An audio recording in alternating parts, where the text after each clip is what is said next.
Welcome to the Tech Mobility Podcast, brought to you by Playbook Investors Network, your strategic partner for unstoppable growth. Visit pincommunity.org to get started. I'm Ken Chester. We got a lot ahead, so let's get started. On the docket, my impressions and review of the 2025 Ford Bronco Stroppe SUV, low snowfall and warm temps spell trouble for water resources, and why Ford dealers can't escape.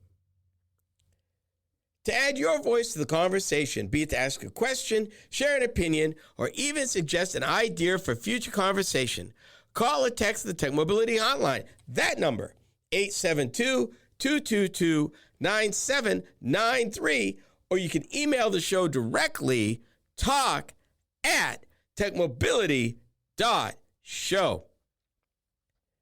From the Tech Mobility News Desk, I don't usually talk about automotive sales records.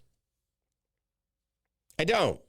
The statistics, they're out there, they're published in automotive news, it's this, that, and the other. But I saw some stuff this time I thought was interesting in today's climate that I wanted to share with you, because I think you deserve to know it and give you a little context as to what's going on. The automotive news article says, Hyundai, Kia set January sales records on strong crossover and hybrid demand. Kia, which has seen U.S. sales rise 7 straight months now, was aided by record January deliveries of 2 core cars, the K5 up 8% and the K4 up 2%. And as a friend of mine said, stop right there. We have waxed ad nauseum about the high price, the high average transaction price for new vehicles in the United States of America today. Almost everybody I talked to, one-on-one, almost to a person, they said it's ridiculous, it's crazy, it's stupid, it's uncalled for. Seriously? Let me show you something.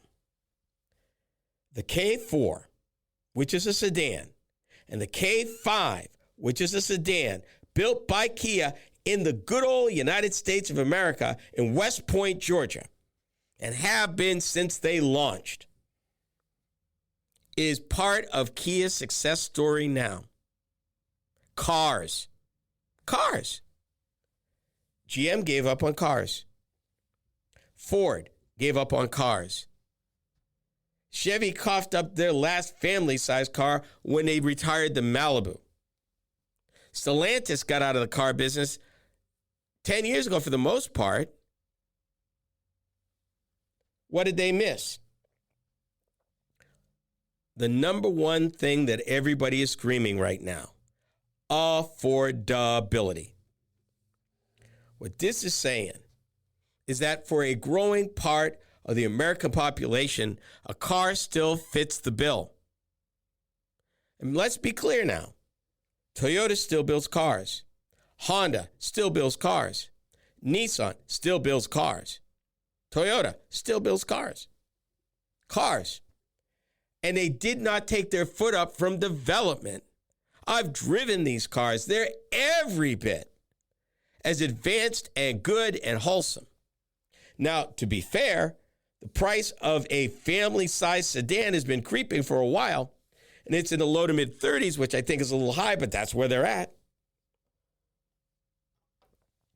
But if you want a car, you want a new car, you can own a new car for way less than $50,000.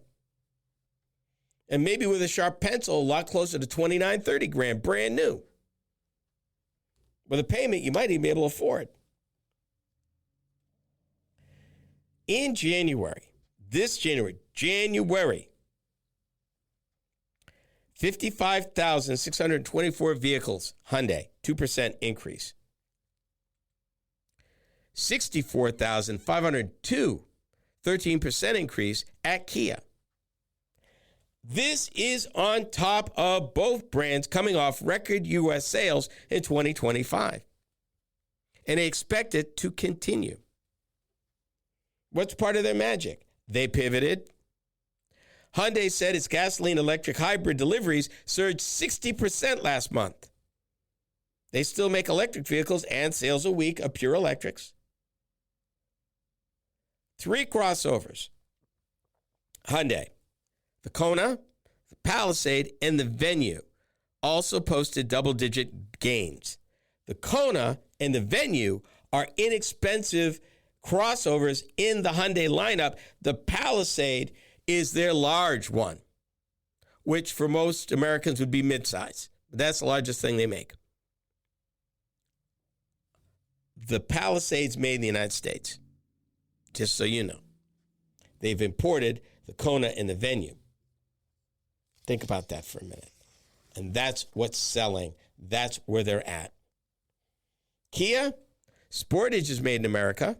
So is the Telluride. They're both up. Sportage was up 23%. Telluride, which rides on the same chassis as the Palisade, up 7%. Seltos, up 6%. Seltos is their entry-level crossover. People, are you seeing something here? They're making sales by serving what the people want. GM, Ford, and Stellantis chose to chase profits and volume. Kia and Hyundai said, you know what? We're going to meet the people where they're at. Now, one caveat.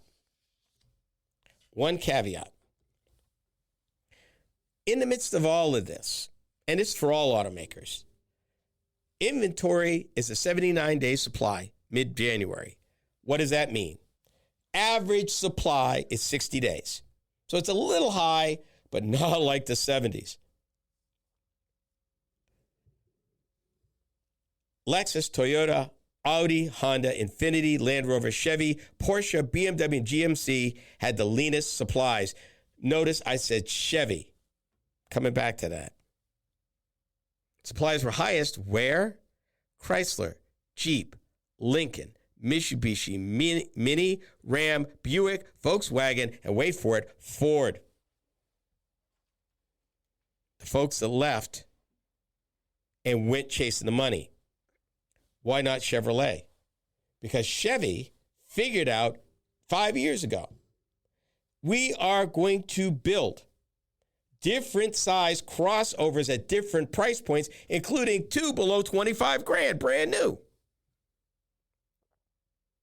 They build a lot of Chevy Trax. They build a lot of Chevy Trailblazers. They build a lot of Chevy Equinoxes. These are vehicles people can afford, people.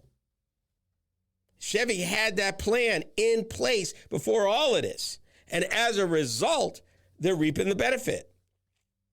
Don't believe me? Next time you got on the road, count how many brand new Chevy Trax you see. Count how many Kia Seltos, Hyundai Kona, Hyundai Venue. There is a place at this end of the market. The problem is most of your traditional automakers ain't there. They went chasing the money. They went chasing the profit. They thought it'd be okay, that it would keep on going. Now they're flat-footed. They don't have anything to offer somebody as an entry-level car. Even Toyota, in the midst of everything, blew through tariffs for a record global sales last year on hot U.S. demand. If you build it, they will come. Price your vehicles right. Offer entry level for folks that are trying to get something decent, and people will buy your product. Make it reliable. Make it look good. Give them some features, and people will buy it. That's always been the auto industry. That hasn't changed. There is only so many people that can buy an $85,000 half-ton pickup. And the problem is, there are a lot fewer now. And that number is going to keep going down. And even if the automakers are going to fix this problem, there's still 2 to 3 years, even if they're scrambling now, before they can fix it. Bronco is a go-anywhere, do-anything SUV from Ford that is legendary and iconic. The automaker ups the ante with the new Stroppe edition. You are listening to the Tech Mobility Show.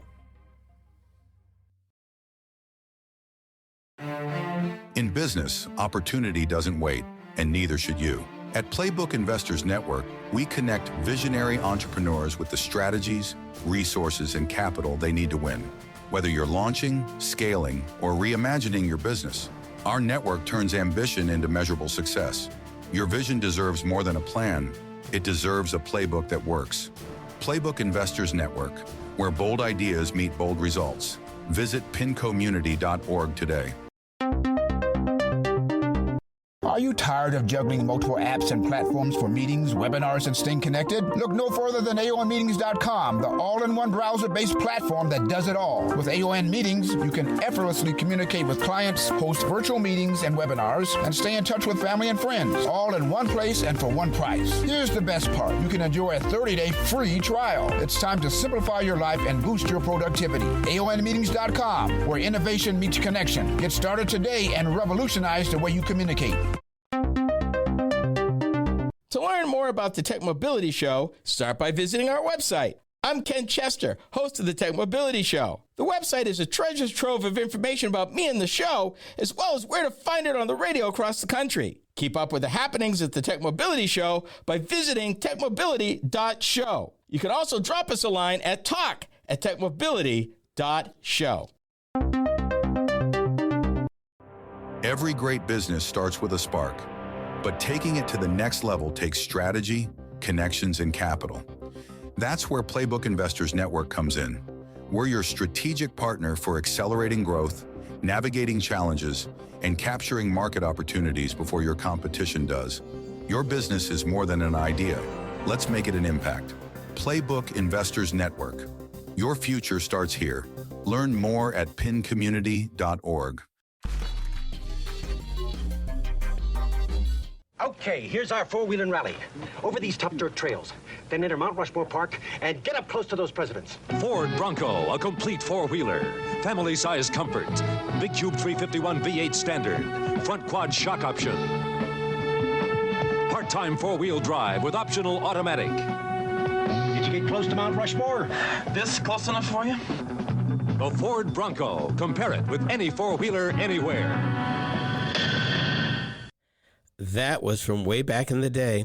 I want to say 1978 Ford Bronco.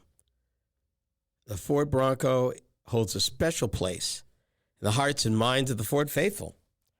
From its humble beginnings in 1966 as a competitor to the Jeep CJ and International Scout SUVs of the time, it evolved over a 30-year period before being discontinued in 1996. But as you can't put a good person down, the nameplate was revived in 2021. Revamped and completely reimagined, the Bronco retained its original reputation as a go-anywhere, do-anything vehicle. Ford also designed it to be highly customizable, as a nod to those off-roaders and active lifestylers who wish to take their Bronco to another level.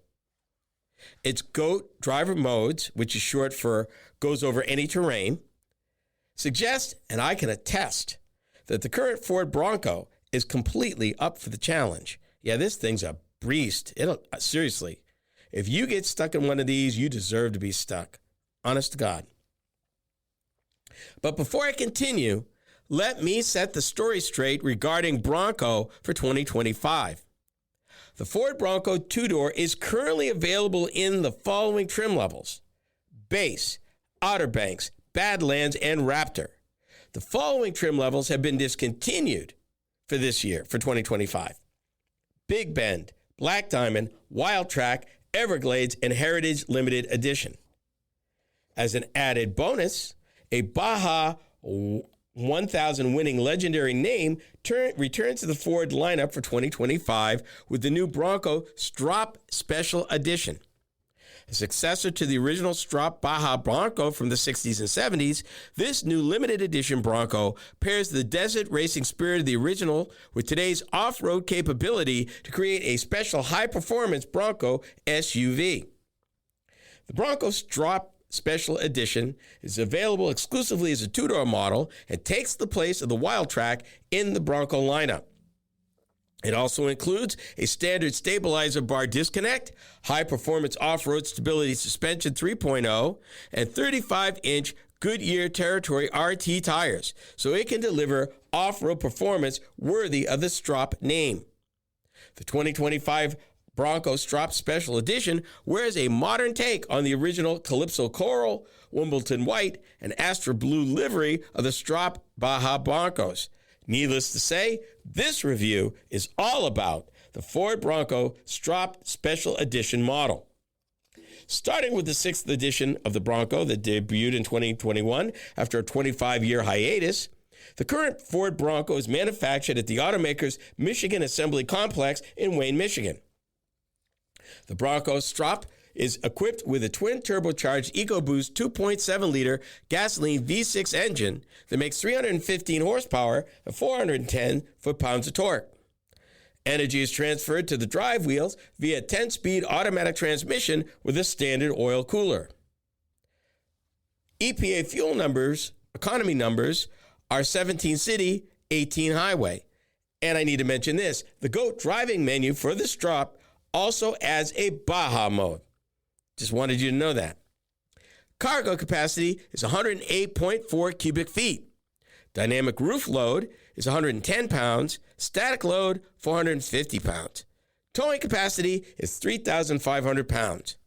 Suspension hardware includes the Fox internal bypass dampers designed for performance and improved control during high-speed desert running.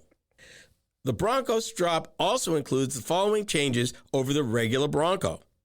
Frozen white grille with Code Orange Bronco wordmark, Code Orange front tow hooks, and a standard steel bumper.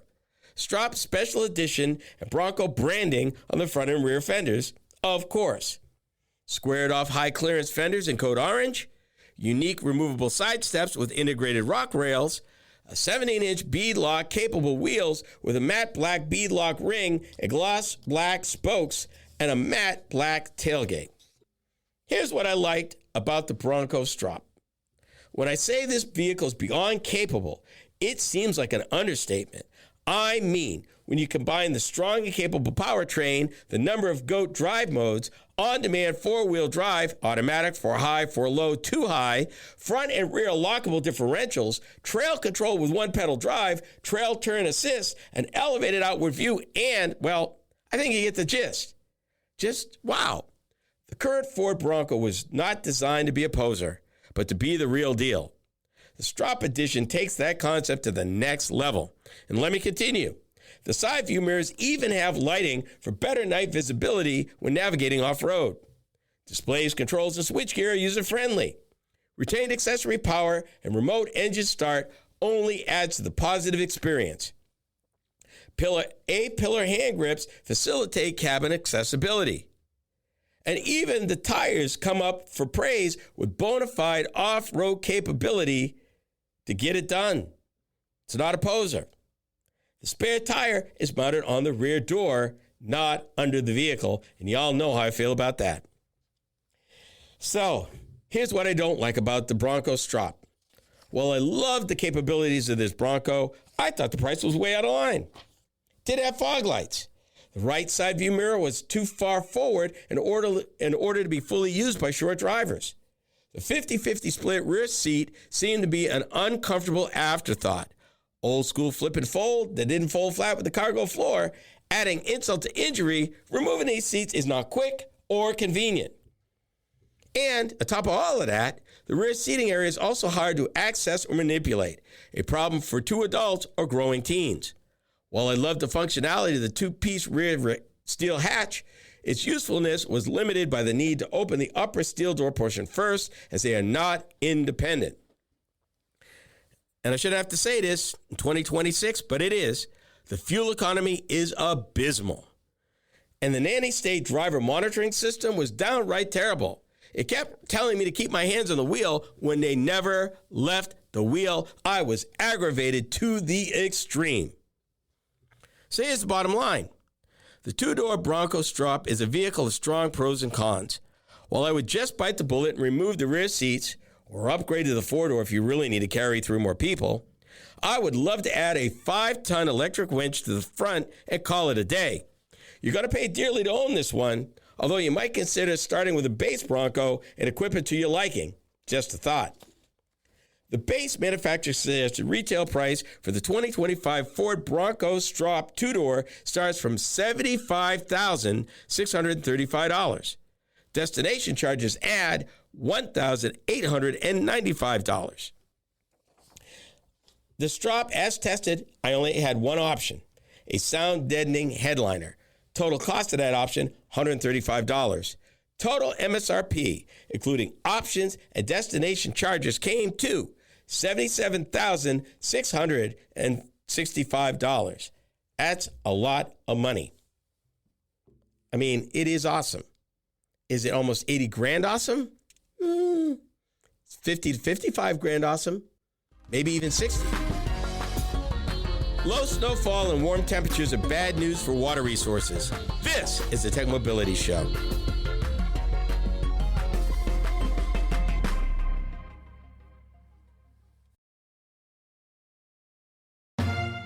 You've got the drive. You've got the vision. Now you need the right partner to make it happen.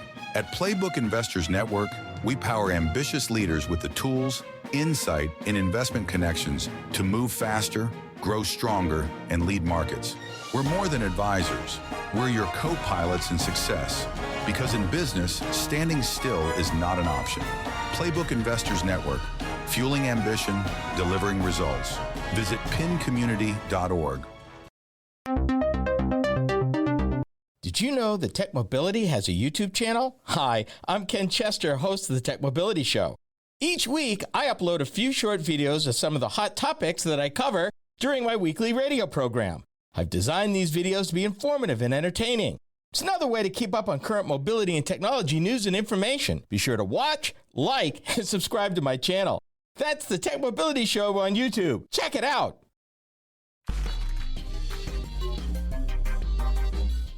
It's been a while since we've discussed climate change and the scarcity of water.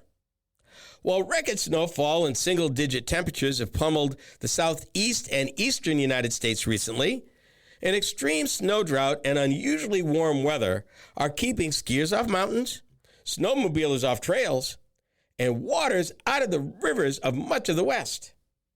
What's going on? This is Topic B. I haven't talked about the Colorado River in a while, but it's time, and we need to talk. Let me start by explaining the importance of a snowpack. Consider a frozen snowpack to be a reservoir of sorts. The snow falls, but it doesn't melt, doesn't flow right away. It stays in the colder climes. And as the weather warms up in the mid-range and higher elevations, it starts to melt, releasing this water, releasing this energy into brooks, streams, rivers, reservoirs. What happens when the ground warms up? What happens when the weather is warmer? When you get precip, it's rain, not snow.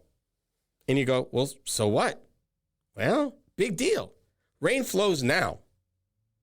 And that much rain, flooding, rock slides, landslides, and no reserve. Let me drop this on you. From December 1st last year to January 15th,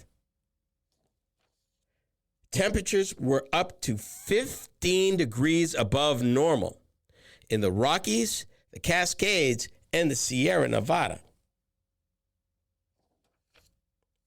Colorado is having its warmest weather, its warmest winter since 1895.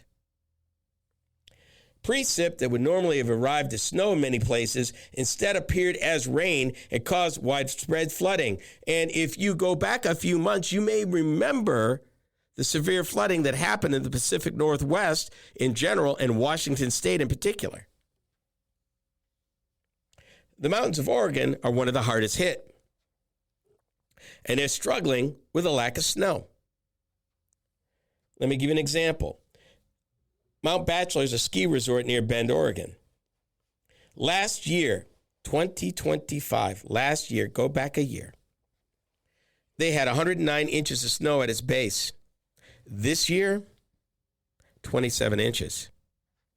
Snow on the runs is so thin that the resort has closed 2 of its 12 ski lifts. The Salt Lake City Airport may set a new record this winter for low snowfall. So far, 1/10 of an inch has fallen. The previous low, almost 100 years ago, 1933, 1934, 14.3 inches. Before we even get into the impact of a lack of water in the Colorado, what kind of toll do you think is taking on states that are known for winter recreation and sports? I mean, like Colorado, you're looking at Steamboat Rock, Aspen, Vail, a host of others. That industry, the ski industry in Colorado, is worth $5 billion with a B dollars a year. $5 billion. One of the companies up there, one of the resort companies, we've experienced one of the worst early season snowfalls in the western U.S. in over 30 years. Now, in the interest of full disclosure, because I'm covering this article, let me tell everything. Scientists say that it's difficult to attribute this winter's dry season and others to climate change alone. There, I said it. You heard me say it. But the weather models suggest that the pattern will continue.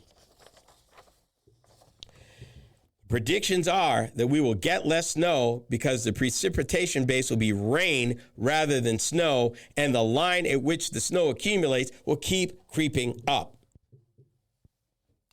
We've had multiple rainstorms rather than snow. We've had rain up to 10,000 feet elevation, which is pretty abnormal here. Now, the good news is Montana and western Wyoming ski areas in the northern Rockies are in good shape. High above 6,000 feet, the snowpack is great. At medium and low elevations, it's as bad as I've ever seen it. Fun fact, that snowmelt that goes into the rivers is at the mid elevations where there ain't any. A major concern for the West is how snowpack levels affect water resources for the coming year. Most of the runoff originates from middle or lower elevations, which cover a far greater area than land at high altitudes. In the Pacific Northwest, unusually heavy rains from what is called the Pineapple Express, an atmospheric river that flows in from the Pacific Ocean, brought torrential rain and extremely damaging floods to Washington, Idaho, and Montana, washing out roads and bridges. Here's what you may not realize. The rain melted a lot of the snow, decreasing the snowpack by 50% in one drainage. Here's something else you may not realize. The state of Utah, it gets 95% of its water from the snowpack, but just 5 to 15% of the runoff comes from high elevations. It's that lower to mid elevations that isn't there. You know, we talk about water scarcity. We think Arizona. We think Mexico. We think California. Add Utah to the list. And let me arm you with this. Last year, drought caused low flows for irrigation in the farm fields of northern Montana, resulted in water rationing. Now you're like, why should I care? You will. What do you think they grow up there? Beets, sugar beets, and wheat. Yeah, winter wheat. Sugar beets, there are two kinds of sugar you buy at the grocery store. Both granulated white sugar. One comes from cane sugar, from sugar cane, and most of it comes from a process where they get sugar from beets. Most of the sugar we consume come from beets. And if the crops fail, guess what? Price of sugar is going up, and every baked good and everything that uses sugar will go up. If the winter wheat crop fails, That wheat goes in all stuff, pasta, baked goods, everything. Your breakfast is going to cost you a heck of a whole lot more. What snow does for winter wheat is insulate the ground and the seed. If the temperatures drop without snow, the seed could die. If that happens and they have to buy seed and replant, that would be expensive with today's commodity prices. So it's just more than Colorado, and that's a major issue. But there are issues north, way north, that you hadn't thought about. And for the record, everybody around the table that needs to talk about water in the Colorado aren't coming to any conclusions. They got to make hard choices, and nobody wants to blink. It's a problem. It is indeed a problem. With the Escape crossover out of the lineup, it seems Ford may have an affordability problem. We are the Tech Mobility Show.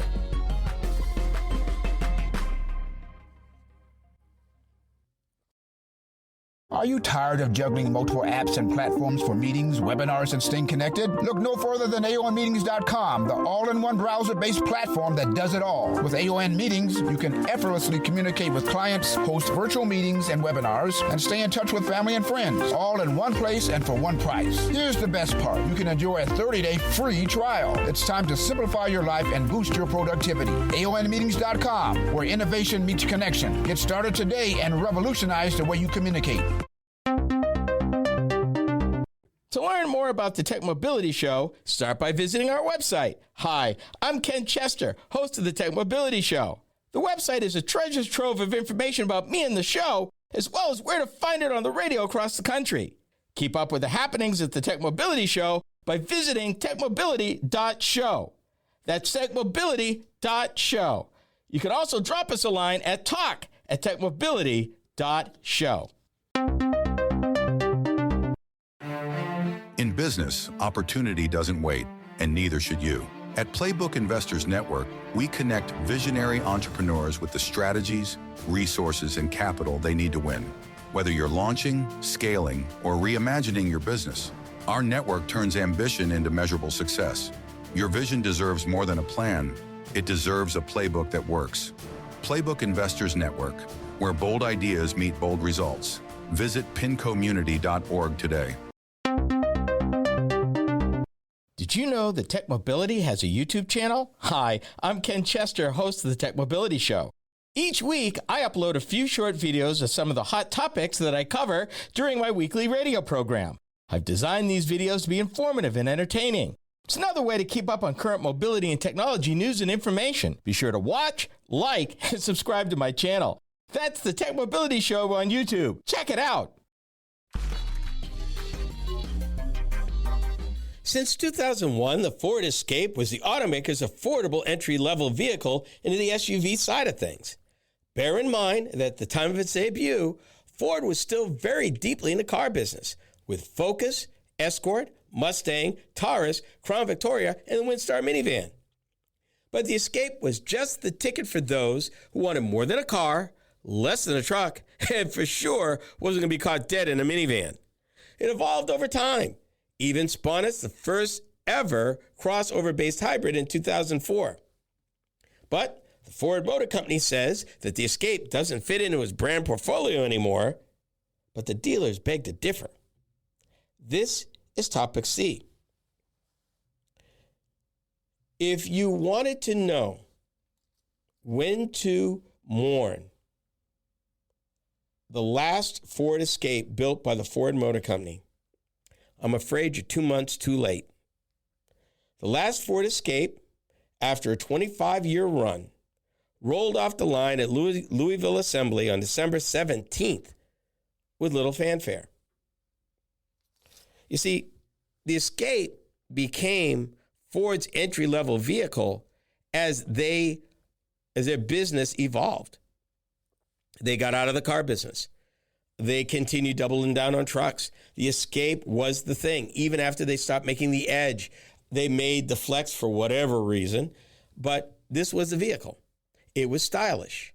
It gave a better road height. You sat above things. It was affordable. It wasn't big. It was garageable. You could run it, and it did not look like a truck. The challenge we got now, and I'm picking on the Ford Motor Company, Ford doesn't have an affordable vehicle. If you don't want a truck-looking vehicle, but you want to own a Ford, and you're not going to buy a Mustang, and you're not going to buy a Marquis, you're stuck. Ford doesn't make the Edge anymore. Ford's been out the car business. The Mustang is a niche vehicle, with the Mustang Marquis being even more niche. Those aren't going to necessarily work for you. If affordability is your game, the Escape was something that you wanted that wasn't truck-like, but gave you advantages, more carrying capacity, better seating situation. It was right. I thought Ford had figured this out 6 years ago when they introduced the Ford Maverick. That unibody truck, they offered an XL in a hybrid for $19,995. I drove it. I was impressed. Ford was sold out of that vehicle for 2 full model years. The public responded so strongly, you'd think they'd get the hint. Earlier this year, I reviewed a Ford Maverick Lobo, which is Ford's take on a lowrider, on a street truck. And it had a pretty hefty price. It was well north of $30,000. My problem is that if you want to sell Fords, if you want to bring people into the brand, you get to offer them a Bronco Sport, and there's nothing wrong with it. You can offer them the Maverick. But what if you don't want a truck? What if you don't want an SUV-looking SUV?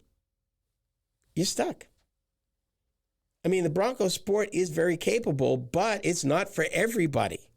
And it's pricier, which is half the thing.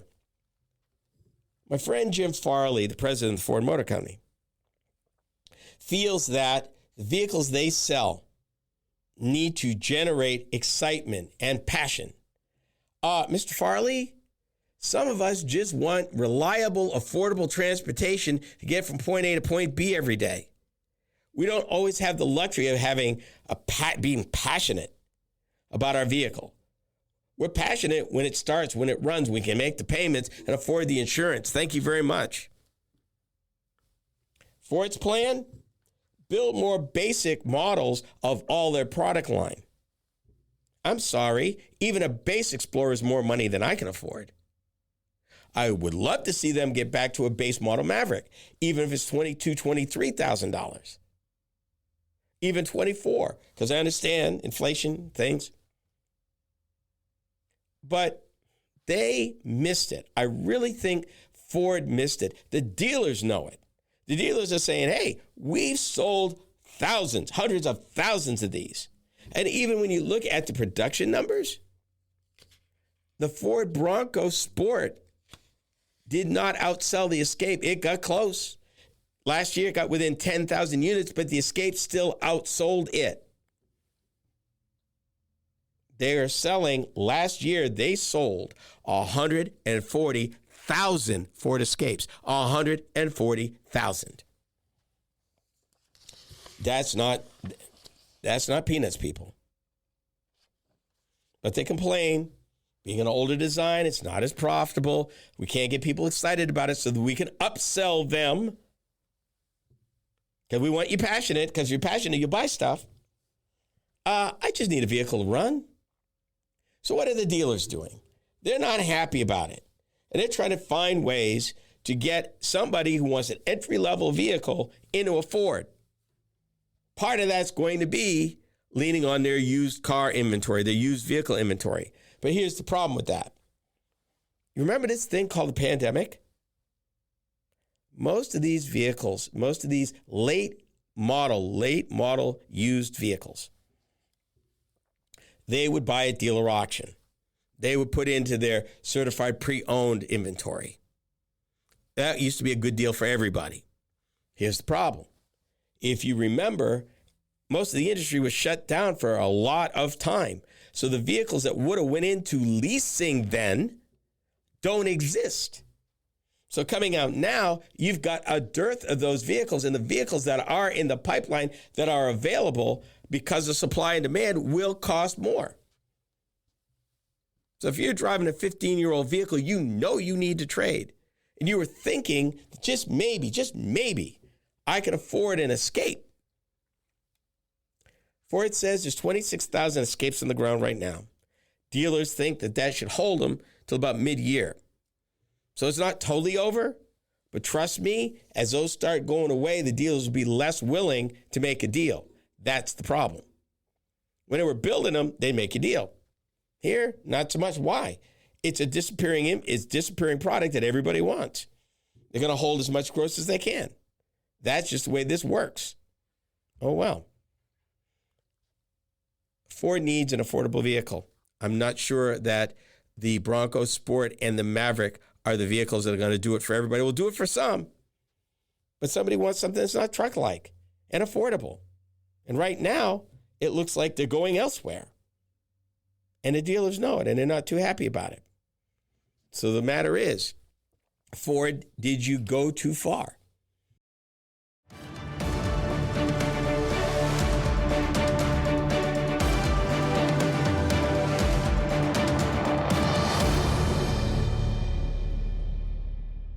This is the Tech Mobility Podcast.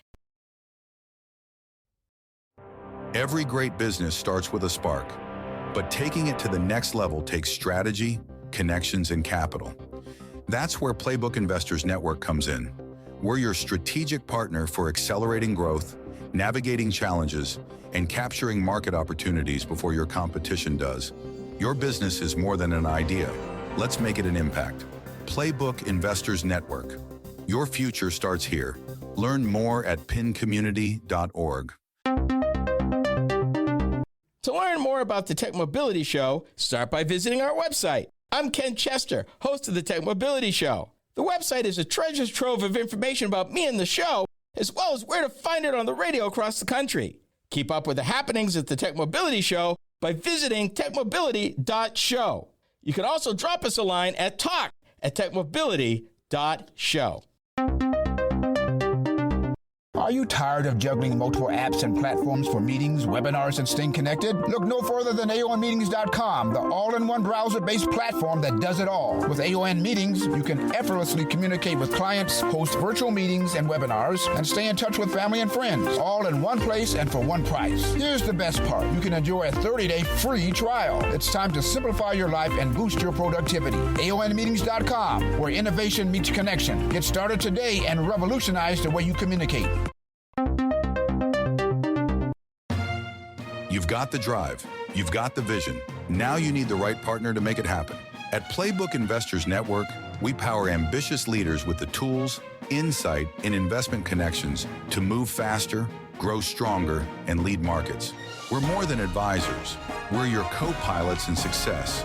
Because in business, standing still is not an option. Playbook Investors Network, fueling ambition, delivering results. Visit pincommunity.org.